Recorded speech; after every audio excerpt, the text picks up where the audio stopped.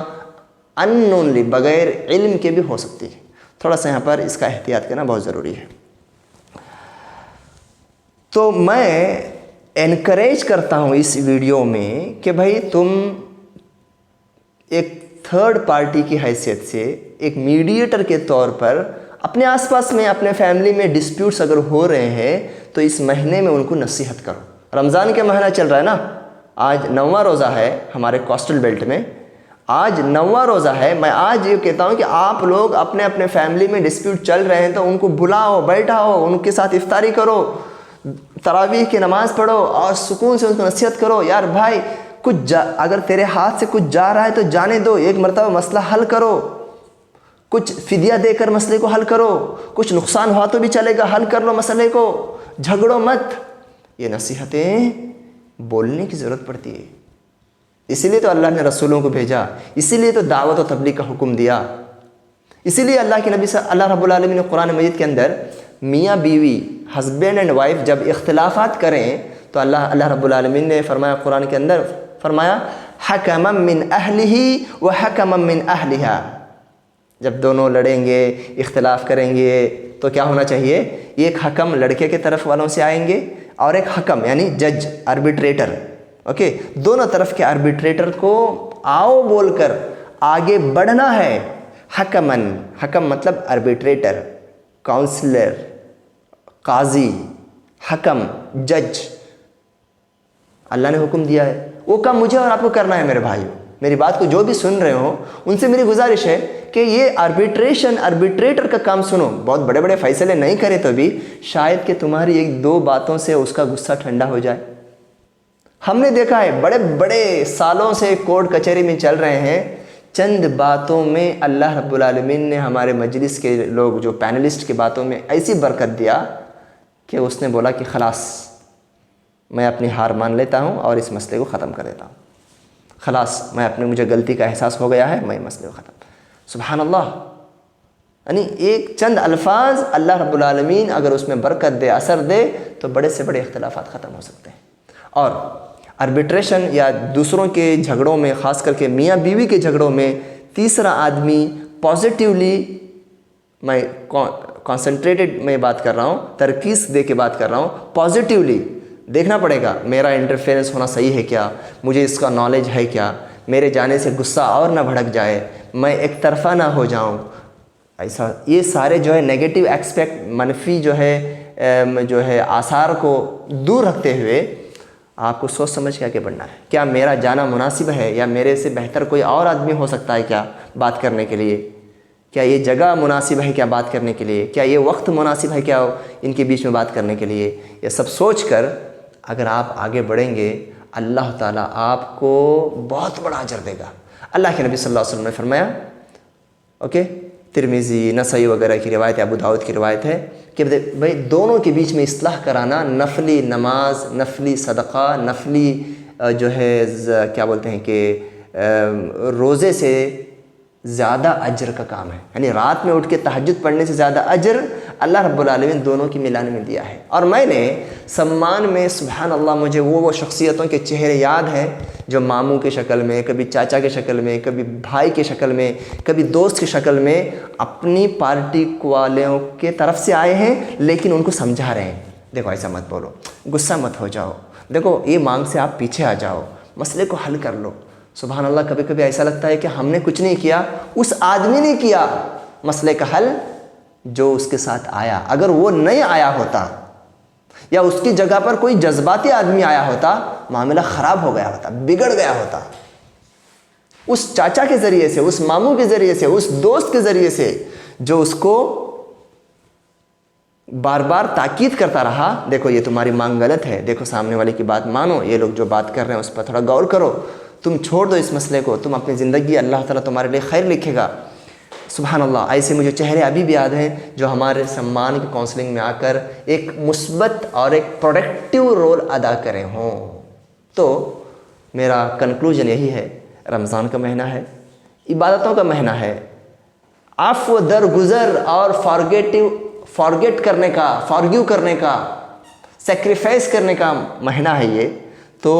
As a mediator دوسروں کے بیچ میں جا کر دوسروں کے غصوں کو کم کر کے اختلافات کو امیکیبل سیٹلمنٹ کرنے کی طرف تم لوگ تھوڑا سا سوچو، اس کے لیے ورک آؤٹ کرو. اللہ تعالیٰ یہ عمل تمہارے میزان حسنات میں سے کل قیامت کے دن بنائے گا.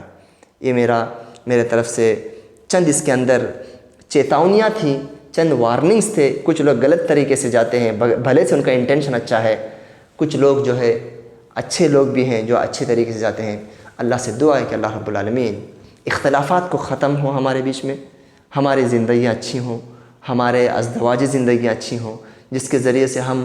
آنے والی جو نسل، جو آنے والی جو پیڑھی، آنے والی جو امت جو ہے، بچے، ان کی تربیت اچھی طریقے سے کر سکیں اور یہ دنیا اور آخرت میں ہم کامیاب ہو سکیں. رمضان کے مہینے میں آپ اپنی ذمہ داری کو نبھائیں، اللہ اس کا آپ کو بہترین اجر دے گا. السلام علیکم ورحمۃ اللہ وبرکاتہ.